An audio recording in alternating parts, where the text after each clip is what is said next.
O pano é ancestral. A gente ouve muito falar em decolonial, né?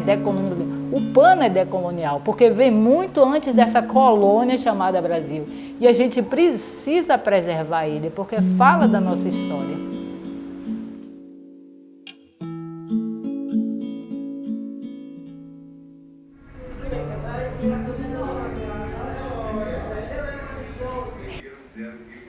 Então, o terreiro do Oporfonjá, além dos seus aspectos sacralizados, é um terreiro empenhado com a educação, a transmissão de ensinamentos, que culmina com várias ações pedagógicas, ações de empoderamento, e um deles é a Casa do Alacá, que a Mãe Estela cria como uma casa de fazer tecidos que rememoram esse saber africano.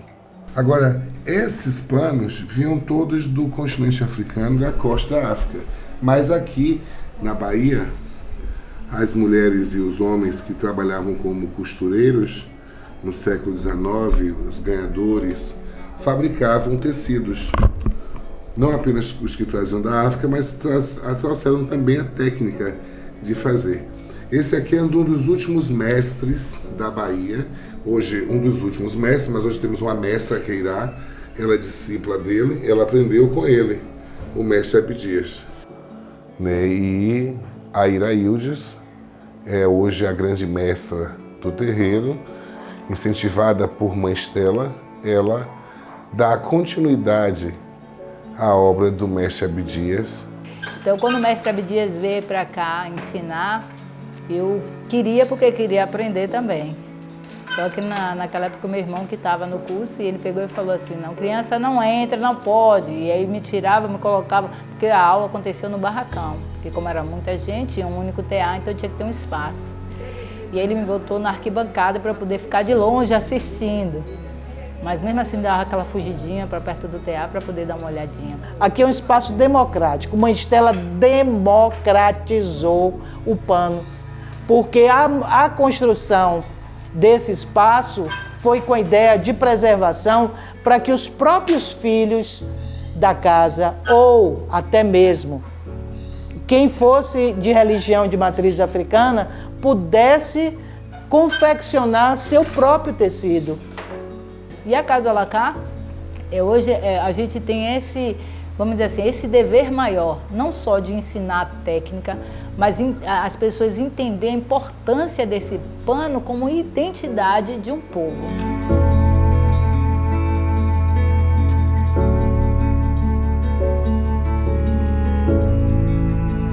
A história, a parte religiosa compete a Iraildes.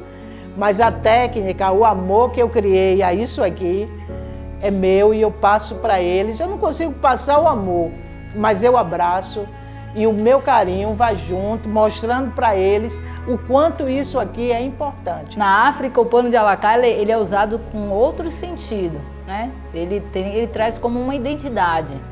Quando a criança nasce, ela recebe seu primeiro pano de algodão, né? Um pano branco. Quando a criança é batizada, quando a criança faz 15 anos, quando se casa. Então, o pano conta uma história do indivíduo em alguns países da África. E quando ele morre, ele é enrolado com esses panos, contando a sua história na terra. Ele é um tecido chamado de pano da costa.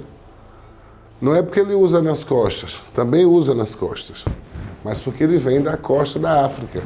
As mais jovens cobrem os seios e as mais velhas usam abaixo do umbigo, cobrindo o dorso, o útero. O ojá de cabeça, todas usam, que é um turbante né, que é de origem muçulmana. Nós sabemos que os turbantes chegaram na África muito pelas caravanas árabes.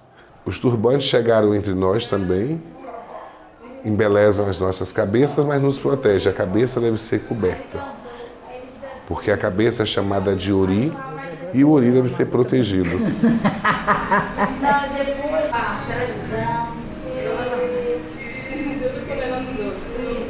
Quando uma amiga minha disse, olha, lá no terreiro de Mãe Estela tá tendo um curso de tecelagem.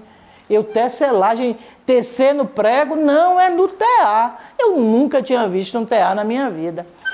Então eu disse, poxa, é mais uma oportunidade de tecer, né? E aí minha preocupação era perguntar para a Iraildes. Iraildes, eu quero aprender. Aí ela, então venha. Na verdade, em 2016 foi quando a gente abriu essa nova oficina, né? E aí abrimos não só para as pessoas do terreiro, que é de axé, mas pessoas que não fossem. Eu disse, olha, mas tem um problema. Eu não pratico a religião de matriz africana. Irailde disse, não tem problema. Eu disse, estou dentro. Que dia eu chego aí? Ela amanhã de manhã. E eu cheguei, né? Respeita o espaço, respeita a pessoa, respeita a minha limitação, respeita, sabe, a todas as pessoas que chegam aqui, que ela acaba chamando de mãe também, e aí acaba criando um vínculo amoroso com ela. Então, isso me cativou e fez a falar assim, não, essa é uma pessoa que vale a pena ter do meu lado como amiga, como irmã. E aí eu refleti, eu digo, gente, eu vim para aprender uma técnica. E aqui eu aprendi o que é a importância de estar nesse espaço religioso, a importância dessa preservação, a importância dessa casa na nossa vida, da nossa vida como humano.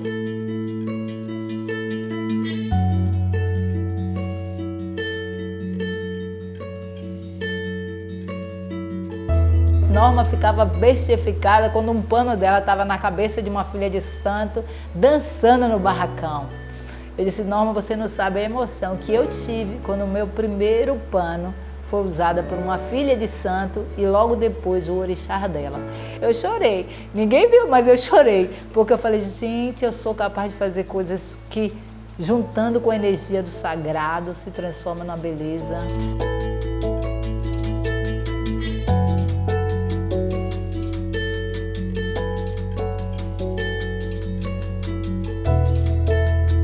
Porque já estava no meu plano, acho espiritual ou não, que eu teria que aprender a tecelagem, porque era algo que eu sempre disse, é mágico. Nessa época eu estava com um grupo de jovens aqui do axé e fazia um curso lá no CEPAI para planejamento de projetos. E quando eu estava indo de ônibus para Barroquinha, encontrei um dos jovens que estava com a ficha de inscrição, que até então não sabia que haveria esse curso aqui. E aí a minha outra irmã, Neide, que é minha irmã de barco, jovem aqui do axé, falou, poxa, vai ter um curso de tecelagem. Quando eu vi isso, oi, tecelagem, eu quero. Tinha 2 vagas só, sobrando, que seria dela e a minha. Então, com o tempo, as pessoas começaram a sair da tecelagem, porque não estava dando o retorno necessário para poder manter, porque as pessoas tinham sua família, tinham que se sustentar. Só que eu sou uma sonhadora. Eu mesmo sozinha continuei aqui na casa. Eu e Neide, minha irmã, a gente era só nós duas. De 10 virou 2. Mas depois as coisas foram ficando pior. Só que uma das coisas que eu também aprendi como jovem de terreiro não é só não ter vergonha, mas sempre erguer a cabeça em busca dos nossos sonhos, sabe? Eu sempre fui muito ousada, falastrona, e fui lá na cara e na coragem. Eu estou precisando fazer um projeto, que a Casa Alacá está se acabando. Fizeram um projeto, a gente conseguiu fazer a reforma da casa, conseguimos mais 4 teares e conseguimos dar oficina aqui de novo. E hoje a casa está aqui, graças a Deus, porque apareceu mais pessoas que ajudou a manter esse espaço e mantém até hoje. E esses são os tecidos da Irá. A Iraildes é uma mestra né, que reproduz esse traçado africano, né, que é usado nos terreiros, com o brilhantismo e a inteligência que ela tem. Ela mistura as cores, né, relacionada aos orixás, e é uma peça de extrema importância e valia no culto dos orixás do Candomblé do Brasil.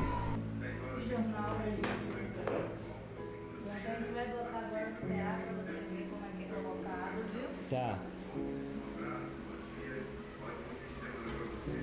Esse pano veio de lá, da Mãe África, e ele vai permanecer aqui enquanto essa casa estiver erguida, ele vai permanecer.